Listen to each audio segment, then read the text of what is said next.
A lot of times, if you're triggered by someone or if you're triggered by someone's success, it's a lot of times because there's something deep in you that knows that you can do something just as significant, Right. but you haven't tapped into it yet. You haven't unleashed that part of you. And that part of you is like tearing you apart inside, and it's turning into ego, it's turning into pride, it's turning into jealousy and envy, which at the same time clouds your vision, clouds your ability to see those qualities, clouds everything that you're trying, that you should be working on to improve.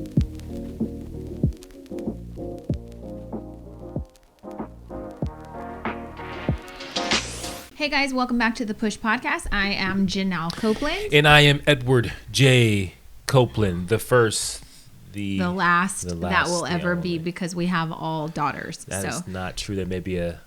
You do can do you a have second. an illegitimate son out there? You can have a second, right? Wait, I'm sorry. If your kids are. Do you have an illegitimate son out there? I You do not. said that you made it sound like there was some questioning of maybe it's not the last.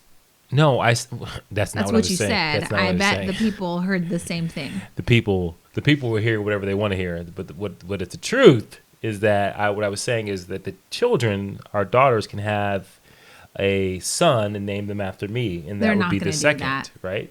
They're not going to do that. But it wouldn't be the How would you second know? because it's not your kid. It's not Is your that the rules? offspring.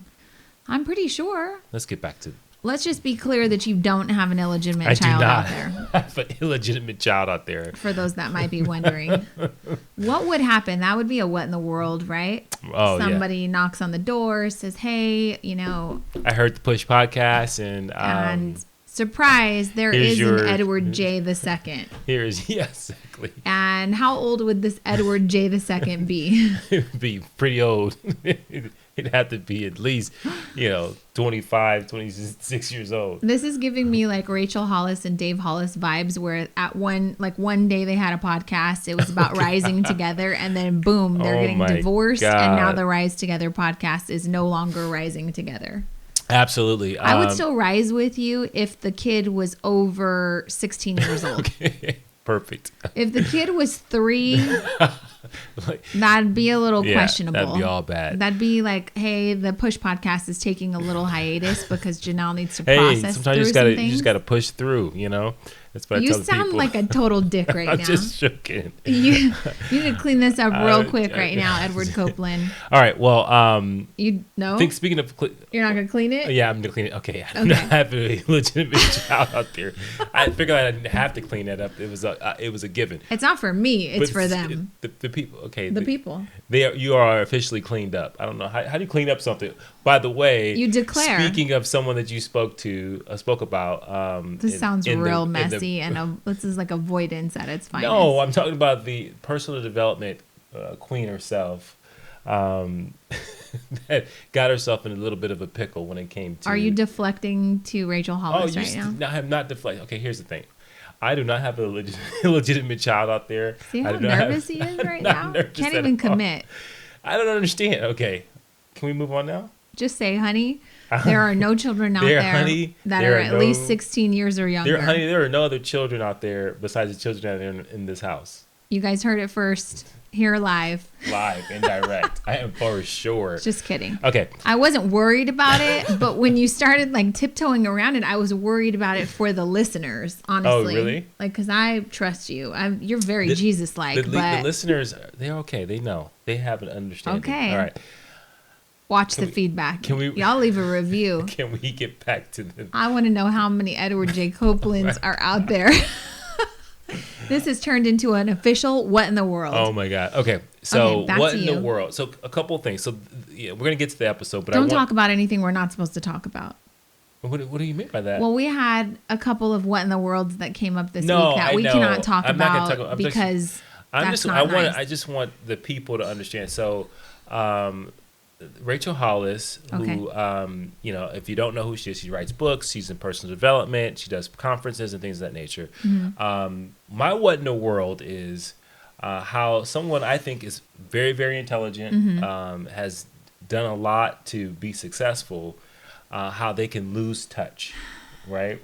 So this young woman was referring to some person her cleaning lady, the person that cleans her housekeeper, right? And was talking about, and I'm trying to remember the context, but basically was saying, I don't clean my house. I have a lady who cleans my toilets. She said, I work hard so that I don't have to clean my own toilets. I have a lady that comes twice a week that cleans my toilets. So she kept taking this woman, Sherry, and she actually referred to her by her name and kept saying how because she's a hard worker and she makes money, she has earned the privilege. Hollis is a hard worker. Okay. She has earned the privilege of hiring somebody to do a demeaning task like clean your toilets, right? I'm just going to put it out there. Like, lots of people have cleaning ladies. Lots of people have housekeepers. I don't know what the proper term is. I think the right thing to say is housekeeper, because a person that cleans your home could be a male, female, in between, transgender, doesn't matter, but they're a housekeeper. That would be politically correct. However, our Anna, she is the best cleaning lady. We love her to death. She calls herself the cleaning lady. She wants you to refer people to her, like, hey, if you have anybody who needs a new cleaning lady, like, have them call me type of thing. Yeah. So I don't know. I don't really like the word cleaning lady. I like housekeeper. Okay. And then to me, that sounds more bougie, but I don't know. But the point is I would never, ever say, Anna cleans my toilets twice a week. So the problem is that you're taking the most demeaning task of being a housekeeper and referring to somebody by that demeaning task. I would say this. Can I just clean this up? I don't think cleaning a toilet is demeaning. I cleaned the toilet this weekend. I didn't feel that I was lower than my current status in this world because I cleaned the toilet. Okay. I thought it was a worthy task. I think it's an important task. You should take care of your home. Yeah, you should. So I don't think anything that you do for money is demeaning, right? I think that if you...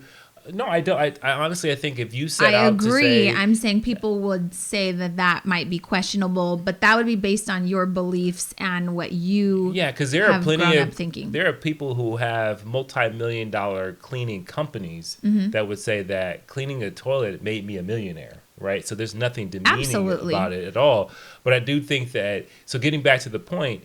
is I think that, and I want you all, if the Push podcast, we know it's going to blow up, and it's blowing up now, and we've been doing really, really well.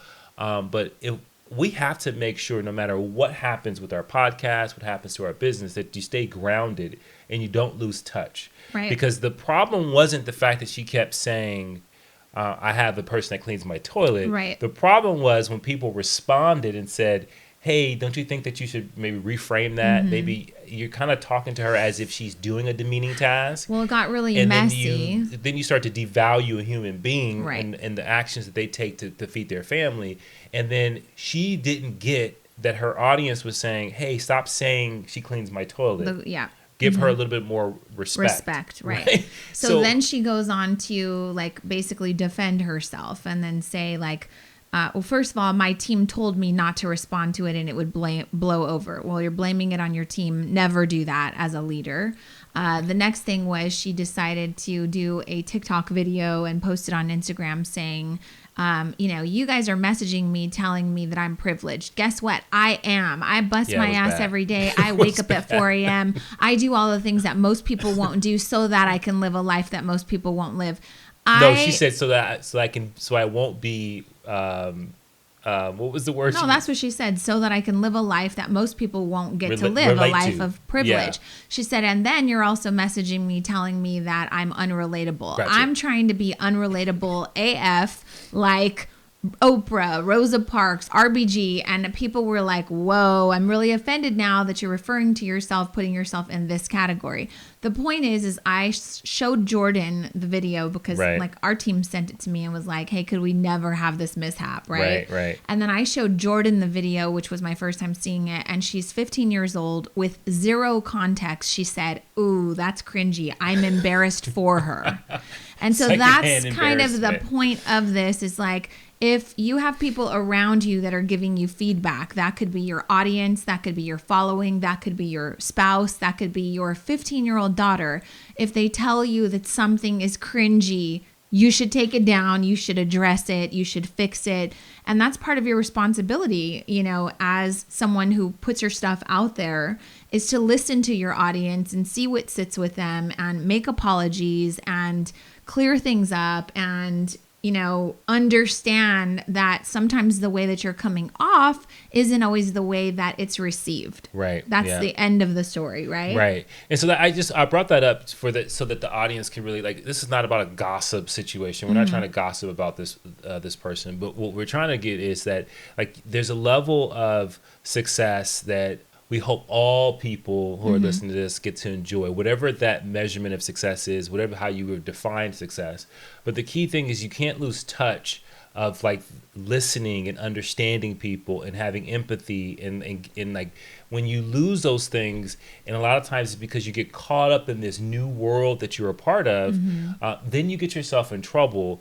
And then what ends up happening is that you lose probably the best part of you that made you successful is your ability to relate and understand people. Have empathy. And to be able to tell other stories along with your own story in a way that people understand and receive it.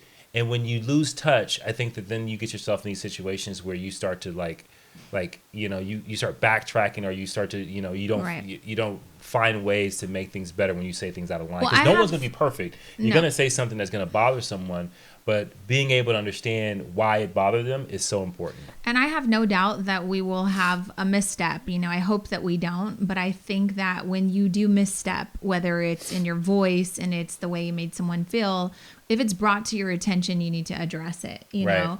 And just so you understand, like, when you say, like, hey, we hope that the Push podcast continues to grow, we do. And we paused, like, that video that we were watching. And just so you understand, when we say this isn't coming from a place of gossip, this is coming from a place of, we're the type of people, I paused it several times and I was like, God, I wish I could DM her. I wish I could, like, tell her, girl, like, here's how you fix this. I wish that, she didn't have to go through this public pain, because it seemed kind of deserving the way that it kept kind of unfolding and unraveling and just getting bigger and bigger. And then I kept putting myself in that position, thinking this would be devastating if I was reading 21,000 comments of people being upset with me, disappointed in me, saying terrible things about, I wish I was never associated with you, and this is a bunch of fraud, and, and just terrible, horrendous things. And I came and looked at it more from I'm a creator. If I were to ever make a mistake, I would feel terrible and want to crawl under a rock if people were coming for me like this, right? Right. So that's what I mean when we say, like, it's not about gossip. It's about, think about whatever you do in your job. If you own a business, if you are working your way up the corporate ladder, what's the worst misstep you could have?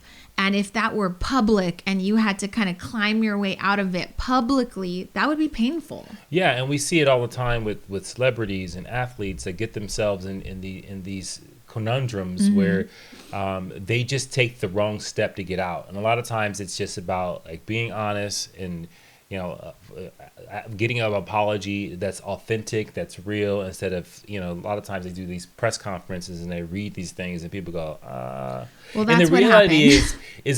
is the mob. I was like, the mob came after her, because the thing is that when you get yourself in this type of situation, you can't win fighting the mob, because the mob will take on a group think, and all of a sudden people will just, like, come for you. And so this is a great segue to the reason why we're having this episode, because we're talking about how comparison can kill, right?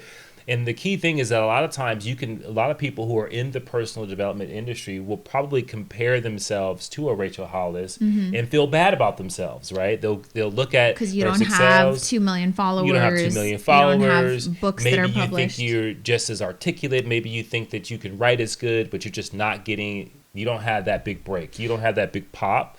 And one of the things that we have touched on different episodes is the power, or the disabling power, of comparison. Right. I think, a couple of things. I think when you make it that big, there will always be haters. Period. End of story. Right. Well, and, yeah, 100%. And you can't really help with that. All we can do is kind of put together an episode that says, hey, if you are a hater, here's why. You're comparing your success and where you're at with this person. So let's unpack that, right? And that's what we're going to do today. I can say that just from the personal development standpoint, I have a lot of friends who are also coaches that don't really care for Rachel Hollis. And I will tell you, I probably have been in that camp, but here's why. It's not that I think I'm better. It's not that I'm jealous of her success. It's that I want that more for more women, but I also want women to have their own voice and their own style. And I feel like she's like the female version of Tony Robbins, and she says a lot of things that he says, like word for word, as though it's coming from her. And it just feels inauthentic to me. That's my own personal preference. I'm sure there are some people out there that think, well, she recited this quote. Yeah, I do. I post quotes 5 times a day, but I also really try to shout out who they are or put who the quote is by. I'm not making this stuff up. The reality is in 2021, if you're creating any sort of content, if you're any sort of thought leader, everything is recycled. Like, we are literally talking about Think and Grow Rich, which was published in the 50s. There's 30s or books 20s, from the 30s. There are personal development quotes from the 20s. And I look at that stuff and I've heard it being used over and over by lots of different people. But the thing is, there's still millions and millions and millions of people who have never heard this before. So it needs to continue to be shared. And I remember when we first kind of got into personal development, 2014, 15, we were like sad that this was the first time we heard this. And then now that we're in it, it's like, yeah, you see it, you hear it all the time, but that's not the case for most people. Right. So where am I going with this? I look at someone like Rachel Hollis and I'm cheering for her because it's important that more women win on a greater scale. We need more female Tony Robbins, but they need to have their own flavor. So that's my own kind of thing with that. I also look at her with tons of admiration. I think it is so admirable that as a mother of 4 kids, you can start off as a blogger, and she's pivoted many times and in her career, whether she's talking about event planning in a blog or food recipes in a blog or DIY stuff in a blog, to now it's a multi-million-dollar company. She's a published author, right? She shared that she has pitched many books before. So the point is I look at her with great admiration, which I think is a huge replacement word for comparison. It's the antidote. Absolutely. In a lot of cases, it's like, you see any individual. And so if you're listening to this right now, you can think of someone in your life. It could be, and usually it's the people that are closer to you from a standpoint that they live almost a similar lifestyle. Maybe they have the same background. Maybe you know them and now they've seen amazing success.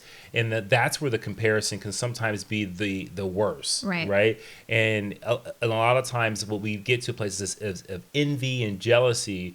And like Janelle was just saying, that when you can move to admiration, then things become a little bit more clear. Like your whole world opens up, though. Yeah, and then because from admiration, it can turn into motivation, right? Absolutely. I didn't know that it was possible for a woman to, have this type of lifestyle or blow up this big or have this many followers or whatever the case may be. I'm not saying that she's special, but I'm saying those are the things that I love to see other women do, because it is validation that it's also possible for me. Well, yeah. And I think that when you think about that, like you just said, and I hope people catch this, like admiration allows you to see the highest qualities of that person so that you can possibly emulate those qualities, not copy what they do, but emulate those qualities. Like you just mentioned, having 4 kids. So having the versatility, the tenacity, the perseverance, the resilience, all the things that are necessary in order to manage their kids, their household, and to build a business.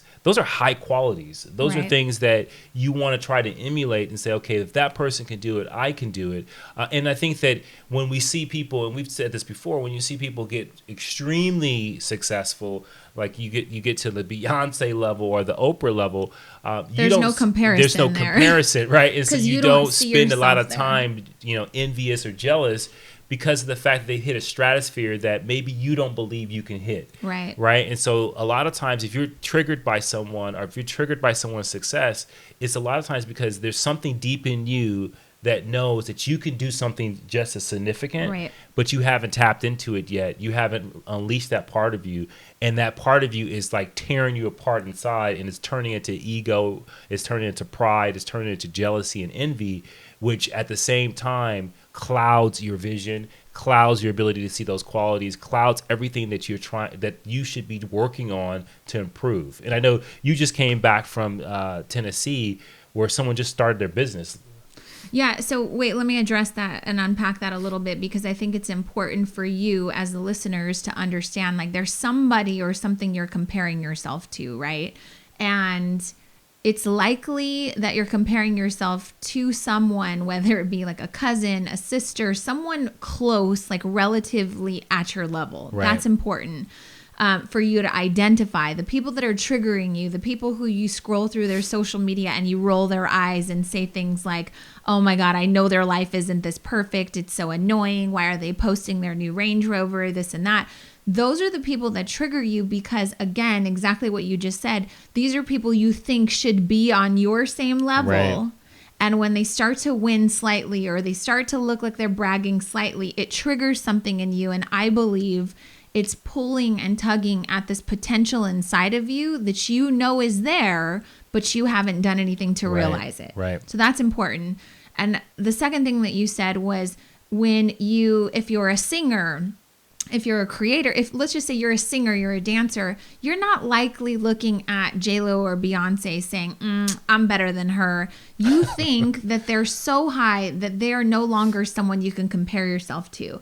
That's really important to identify, because, you're likely pissed at your cousin. You're likely upset with your sister or your friend who you went to high school with. You've put them in this box and you want them to be constricted.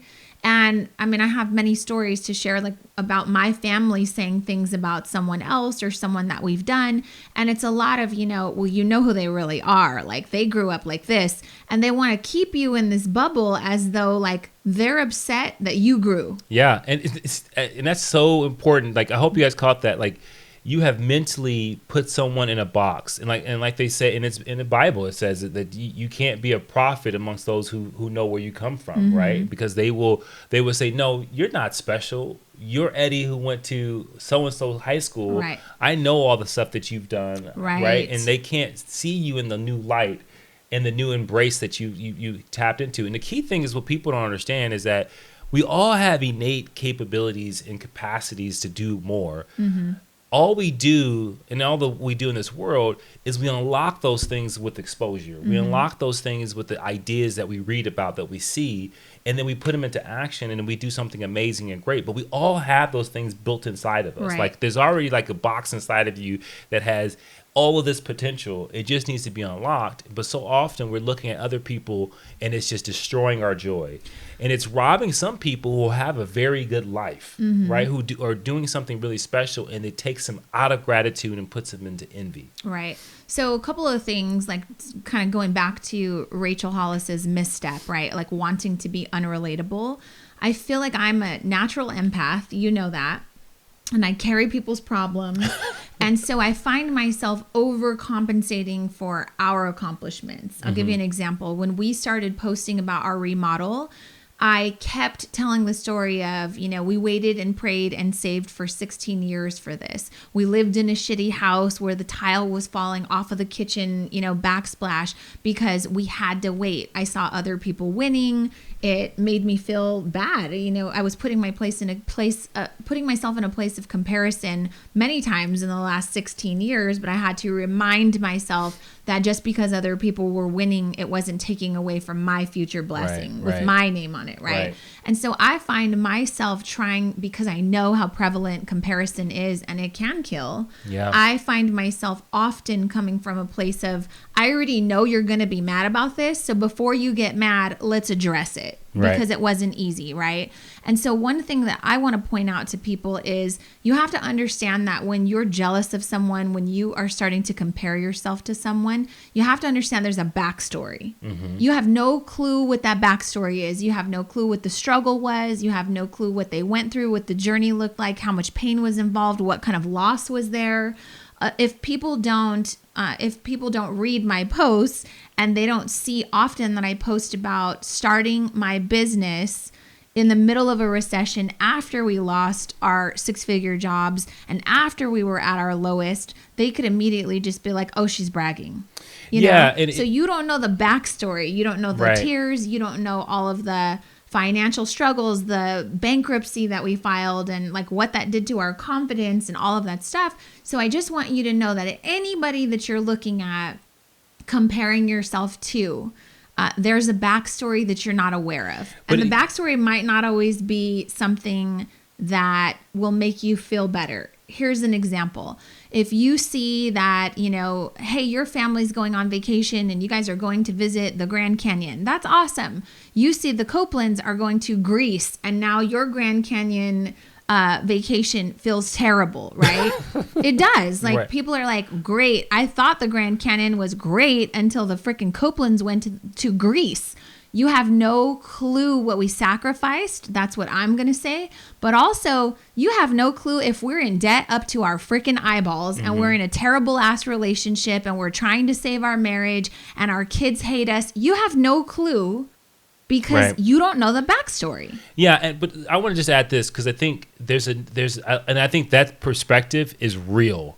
But what I will tell you too, because I had a recent conversation, I thought that makes it really relevant to this, is even when you know the backstory, that is, like, say for example, you know someone's backstory, but the reality is that is thinking that the world is fair. Mm-hmm. That means that your hard work and my hard work are basically equal, and so we should get the same things. Right. So all the struggle that we went through. That's socialism. Right.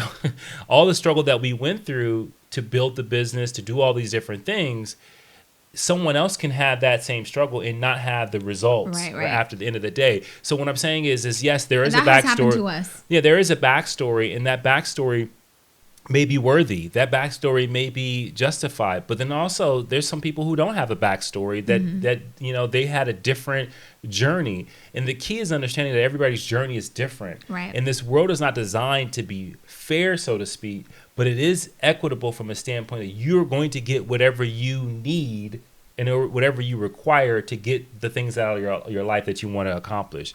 So I think it's just so important that people understand that, like, a backstory is important to consider, and saying, oh, well, you know, they probably went through a lot of things that they did behind the scenes is what really showed up in public. But sometimes but that's considering thinking life is fair. Right. That everything that you get is because of hard work and dedication. Not all the time. But I'm also suggesting that the backstory might be fucked up. Like it might be very much like you're envying someone who has a terrible relationship with their kids or, you know, their spouse, and you are wishing that you also could go to Greece, but that family, you don't know, behind the scenes is really struggling to like hold it together. So you don't know what that trip might have meant to that family, right? You're just seeing the highlight reel, most likely on social media. So the next thing I want to suggest is that you understand that your skills, your talents, your strengths, your experiences, your perspectives, those have all been given to you and kind of compiled based on your experiences and beliefs, right? Mm-hmm. And everybody's are different. So kind of going back to what you were saying about, like, just because you did the hard work and just because you also cried and had money issues and things like that doesn't mean you're going to have the same exact roadmap or journey or results as this person over here, because you guys have different beliefs, a different starting point. Yeah. Everything's different experience, different parents, different things that hold you back, different relationships, different support system. Different definitions. Like you may think hard work means one thing. Like, we all know the definition in the dictionary, right, for hard work, but I have a different definition for hard work versus you, right? And that can be for anybody. And so I think a lot of times we think that we share the same meaning for things, meaning that if I say I've been dedicated, what does that mean? Does that mean I get up every morning at 4 o'clock in the morning and I stay up till 1 o'clock in the morning working on my business nonstop? That could mean one thing for one person. And then another person says, I only work 4 hours a day and I get the same results. Right. Right. And so we have different paths to getting there, and you could be comparing the wrong story, but you also could be comparing the wrong meaning of hard work and dedication. Well, okay, so that brings me to success. Like everyone defines success differently. Yeah. Right. And we know this because I've been traveling lately and helping other women grand open their bakeries or whatever their businesses are, grow them to a higher level. And so often people send messages or DM me and say, well, what if I don't want a storefront? And I'm like, okay, that's fine. Your level of success or your definition of success could be different than someone else's. Right. But you have to ask yourself why. Is it because you value freedom? Is it because you're a mother of 3 and they're small children and you don't want to work outside of the home? That is your level of success right now, which you should keep your eyes on and not be so distracted with what someone else is doing. So I would say that that's probably one of the first steps that you should take if you are feeling sucked into comparison. You have to stop and really ask yourself, what does a dream life for me look like? Right. What does success look like for me? And I'll tell you, 42-year-old Janelle defines success as freedom. But 32-year-old Janelle did not define success as freedom. I defined it on the revenue and the profitability Right. that my business was generating because I was willing to put in the work and I Right. was, going after it and building something from nothing. I had a lot to prove and I was in a different mindset. I was coming from a place of survival, which I am not in 10 years later. Right. And so I would just advise you, if you find yourself slipping into comparison at any stage of your life, you got to go back and ask yourself, what's triggering about this? Do I find this person successful? And why? Like, is this in alignment with what I believe to be success is? And oftentimes you'll see that it's not. Right. And there's a quote that I read and I want to share. I don't know where the quote came from, but it said, never wander away from the observation of your own ruling power. And that's exactly what you just said, right? Your ruling power, meaning like what you really want, what energies you put into things. Like you can't take your eye, you can't wander away from that ruling power because that's going to be the driving force to get what you want. Right. And I think that what happens is we look to the right, we look to the left, and we're observing someone else's our perception of their power, our perception of their success. To your point, like you don't know what's going on behind closed doors, right? And we take our eyes off our own observations of our ruling power, the lane that we're in. And I think that is what's crippling for people. Right. And when we get to this place where it's really crippling, that's where it kicks in. Where it says that comparison kills your life's joy, right? And it steals everything away from you because you're no longer looking at what you have. You're no longer looking at your skills and your capabilities. You're too focused on the person to the left and the person on the right of you. Yeah, and the thing is, the only way to like get clear on what you really want is to stop being distracted and looking at everybody else, right? You want clarity, then clean your lenses and focus on what's in front of you, in front of your life. So define what success and what's another word for success? Achievements are different for everyone, right? And so fulfillment. Thank you. What is the other word? It starts with a C. I'm blanking right now. Contentment. There you go. This is like a friggin' game.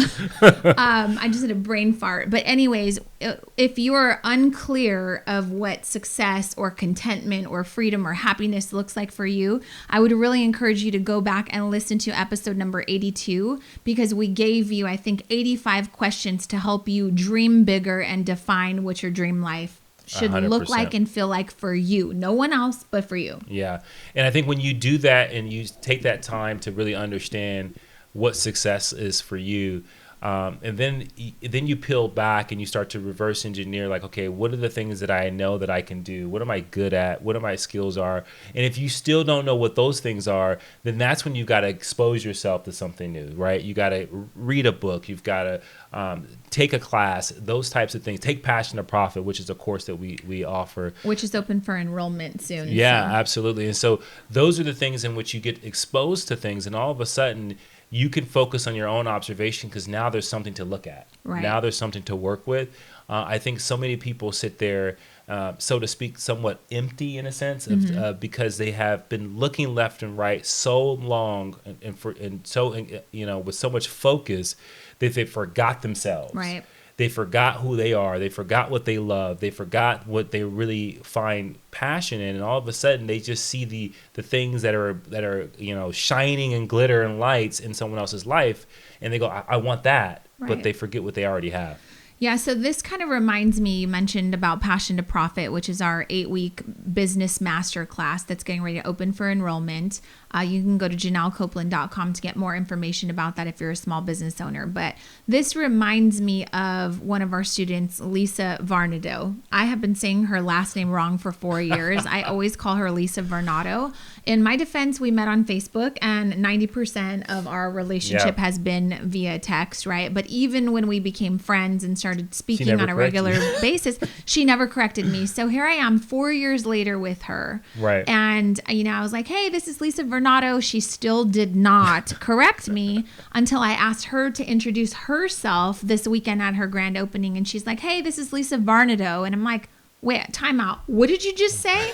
So shout out to Lisa. Her and her husband, DeBrian, just grand opened their bakery. It's called Marble City Sweets. It's in Knoxville, Tennessee. I want to tell you about Lisa because this is directly in alignment with what we're talking about today, which is comparison, watching other people win, thinking that maybe you're being left behind. And it's really hard to see other people win when you feel like you're kind of losing in your life, right? Right. So 4 years ago, Lisa crosses paths with me. She starts taking my trainings and going through my courses and stuff. And she immediately gets introduced to all of these women who are at different stages of their business. She got so inspired by their stages of business, by their journeys, and everybody was at different levels.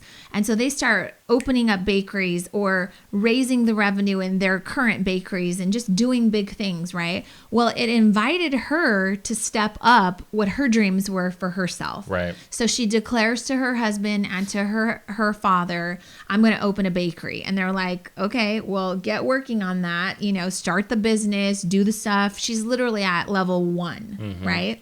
So for 4 years, you guys, she has made really great friends in our community. She's watched people, like I said, grand open bakeries, build bakeries, expand bakeries, do, you know, millions of dollars in revenue starting at level 1. She's been the best fly on the wall. She's been the best cheerleader. She's clapped for everyone. You know why? Because she was coming from a place from admiration versus comparison. Love it. She was watching them achieve, watching them go through hard things, watching the journey and understanding that everyone's journey is theirs, but there is something for me to learn by watching you and cheering for you and being in admiration, knowing that it's available for me too. Yeah. Not today, but maybe a couple years from now, because my blessings have my name on them and they never get taken away. Like God's promises belong to you, right?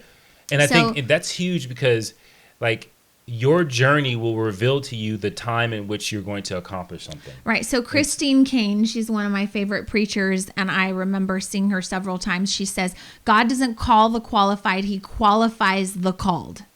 So she was like, okay, I'm being called to do this. I'm going to be in faith that I am in the process of being qualified because I'm not qualified today, but I was called. So I must be in the process, beginning stages of being qualified. And you know what? That's so powerful. And I think people may miss that because they thinking called. Well, I haven't heard anything. Here's what I would tell you. Every single time you get an idea, that's a call. Right. Every single time something pops in your head out of thin air, out of nowhere, that's a call. That's the universe, that's God, whatever you want to call it in your own belief system. But there are only a few that answer that call, right? That have the courage to say, I'm going to do something with that idea. Well, can I give you another perspective for the call? Yeah. A lot of times the call that you're referring to comes in the form of a knock at the door or a nudge, and it doesn't feel good. Let me explain. You're struggling with your finances, and a knock at the door or a nudge or a call is your creditors are calling, reminding you that your shit is late, right? That is an opportunity for you to get better because that's your way of being qualified in order to get to the next level. Okay. We want to not pay attention to these nudges or these calls. In fact, we want to put our phone on silent, right? But it is. It's Right. like every single thing that you're ignoring right now is a nudge. It's a call. It's a knock to help you become more qualified for your next level. So I think that's really good, because what you're also saying too is that means every time I look at someone's Instagram, every time I look at someone's TikTok or Facebook or whatever you use, and I'm triggered by what they've done, It's a knock. not because I hate them, but because I want to do it. It's a knock. It's a call. I believe it's God impressing something upon you to show you that this is a call and it's triggering you, but you Right. don't know how to process it, but I'm trying to qualify you for something better. Yeah. So that's what I mean when I'm tagging on to the fact that you're saying that oftentimes we don't show up, we don't answer the call. So Right. pay attention to those calls as well, because they don't always feel good, Yeah. right? When we got laid off and lost our job, that was a call. That was a nudge to say, hey, well, it didn't matter. You guys were making a ton of money and you weren't being good stewards of your Right. money anyways. So I'm going to take all that shit away. And here's a friendly knock because you didn't pay attention to the other Right. knocks in the previous years. So I'll just take it all away in order to better equip you for your next stage in life. Yeah. It Yeah. doesn't ever feel like it at that time, but I'm telling you that it's a nudge, it's an opportunity, and it's a call. Yeah, and I think that one of the things that's so important, which you know, because yeah, you're gonna get a call from an idea, you're gonna get a call or a nudge from a creditor, or the things that are haunting you. But I also think that you gotta go listen for something. Right. You gotta go and make yourself available for a call. And I think that that's sometimes what people are missing. They don't want to move. They're waiting for something to be bestowed upon them when they actually got to get up and go get it. Right. They got to go get up and go, find a phone that you could make ring so that you could get the call. So, and I think that that's a huge thing, especially for people who don't know what they want, or they haven't clearly defined what they wanted. And if you're really not following and tracking with us, I'm telling you, we're talking about opportunities. I believe Right. that they're all around you every single day, but they often come in forms that you want to ignore or you don't pay attention to. Yeah. Period, right? So back to Lisa. She's watching everybody win. She's taking notes. And I'm just going to tell you, it worked in her favor to be a good steward, to be a good student for 4 years, because she signed a lease. She had learned from many people in our community, like what could go wrong during a build out. So she was already prepared. So she negotiated a good kind of, what is it? Like a period where there were loopholes within her lease in case the build out took longer, stipulations, There you right? go. So she was able to negotiate that only because of her experience watching other sugar sisters go through this, right?